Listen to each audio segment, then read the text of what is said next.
ఎన్నికల మేనిఫెస్టో అండి. 2023 ఎన్నికల మేనిఫెస్టోలో ఆటో కార్మికులకు మీరు హామీలు ఇచ్చింది.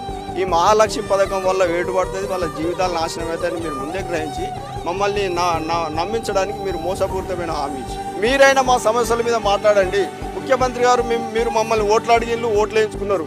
మీరు నోరు విప్పండి, కనీసం ఒక ప్రకటన ఇవ్వండి.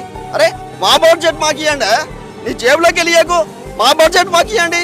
అది కూడా ఇయ్యారా? మా భార్య పిల్లలు రోడ్డు మీద పడుతున్నారు. కనీసం మీరు మాట్లాడండి అంటున్నాం. మా సమస్యల మీద మీరు గలం విప్పండి అంటున్నాం.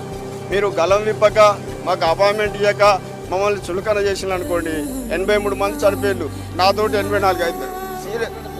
పోరాడాలి కానీ మనం అలాంటి బాధ మాకే తెలుస్తుంది, సీరియస్గా చెప్తున్నాం. ఇప్పటికి 33 రోజులు అవుతుంది. ఎండలో ఎండి వానలో తడిసి దోమలలో పండుకొని వచ్చిన వీడికి మా బాధ ఎవరికి చెప్పుకోవాలి? ఎవరు పట్టించుకోవాలి?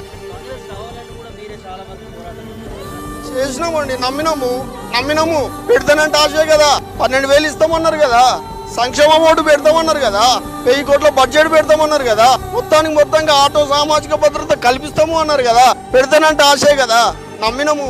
42-43 రోజులు తెలంగాణ కోసము పోరాటం చేసినాం. సకల జనులు సమ్మె, ఆటో డ్రైవర్లుగా మేము కూడా చేసినాం.